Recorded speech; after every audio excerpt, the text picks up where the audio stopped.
This is Comancheria, the ancestral home of the Comanche. At its heart lies the great Texas prairie, an unyielding expanse of dry grassland and home to millions of buffalo. Well, at least before the 1800s anyways.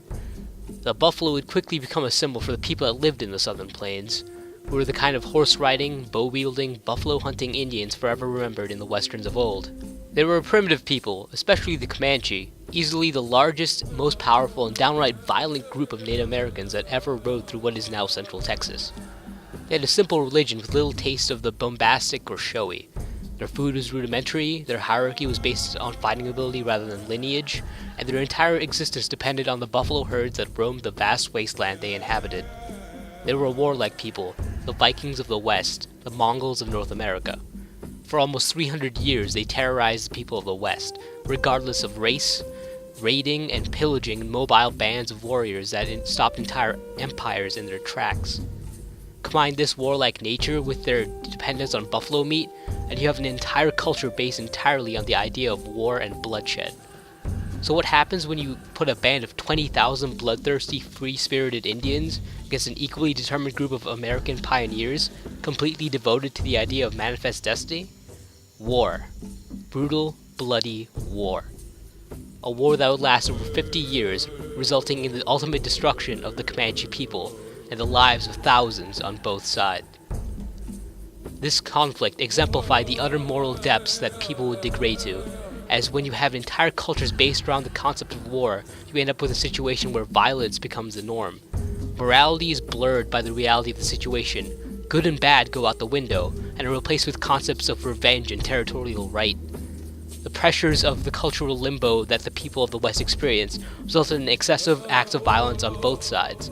Suffice to say, it all went to hell, and little could have been done to stop it. The list of violent acts committed by both sides makes for an almost comical reading.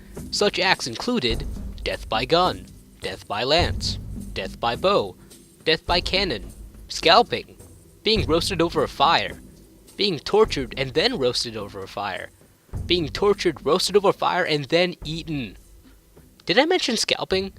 Burning down buildings, kidnapping children, forced enslavement, being tortured, shot, and having your organs removed, which are subsequently fashioned into souvenir bags. Yeah, guess who did that? This guy. Right here. Yeah, that's him. Oh, and we're scalping. Yeah, lots of scalping. So what do we have so far? Well, we have these guys against these guys.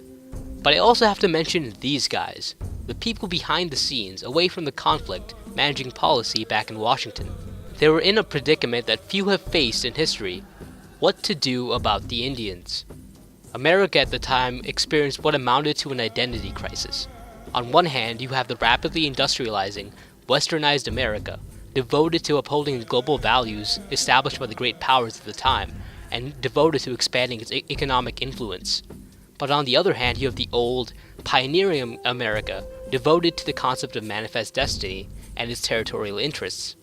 The latter interest found itself sandwiched between a hostile force of natives and an increasingly ineffective government. They did all they could. They fought. The Indians wouldn't leave without a fight, and some refused to sign any sort of agreements at all.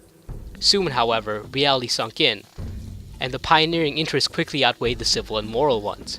It became clear that when Americans wanted something, they would get it, no matter what the cost. The Comanche people faced the brunt of American expansionism. They too fell into their own identity crisis. Adopt the white man's ways and survive, or continue their ancient warlike way of life, a way of life increasingly becoming unviable with the depletion of the buffalo herds. This was a question many couldn't answer, and were left in an effective no man's land. America wanted to placate the Indians of the West, and they eventually did. The cost of this assimilation, however, was greater than could have been expected on either side, but the determination of American society made it attainable, even if it left destruction in its wake.